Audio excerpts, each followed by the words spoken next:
Hello বন্ধুরা, কেমন আছো সবাই? আশা করছি সকলে ভালো আছো। আজ বানাবো পাবদা মাছের ঝাল। তার জন্য প্রথমে পাবদা মাছগুলোর উপরে নুন ও হলুদ মাখিয়ে নিচ্ছি। কড়াইতে তেল গরম করে পাবদা মাছগুলোকে একে একে ভেজে নেব। সঙ্গে একটা চারা পোনাও ছিল। আমার তো পাবদা মাছ খেতে ভীষণ ভাল লাগে, তাও যদি আবার সর্ষে পোস্ত দিয়ে বাটা হয়। মাছগুলো ভাজা হয়ে গেছে, এবার তুলে নেব। কার কার সর্ষে পোস্ত দিয়ে পাবদা মাছ খেতে ভালো লাগে কমেন্ট বক্সে অবশ্যই কমেন্ট করে জানাবেন।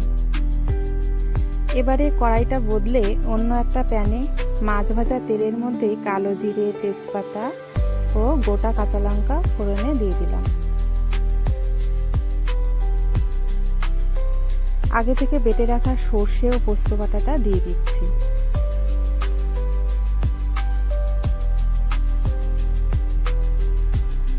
মশলা ভালোভাবে কষানো হয়ে গেছে, এবার পরিমাণ মতো জল দিয়ে দিলাম।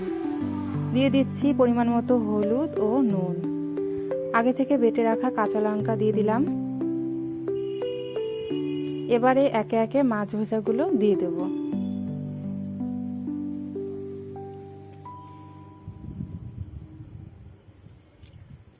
ভালোভাবে ফুটিয়ে মাছের তরকারি নামিয়ে নেব। আজকে আমাদের রেসিপি এখানেই শেষ। কেমন লাগলো ভিডিওটি অবশ্যই কমেন্ট করে জানাবেন। আবার দেখা হচ্ছে অন্য কোনো ভিডিওতে।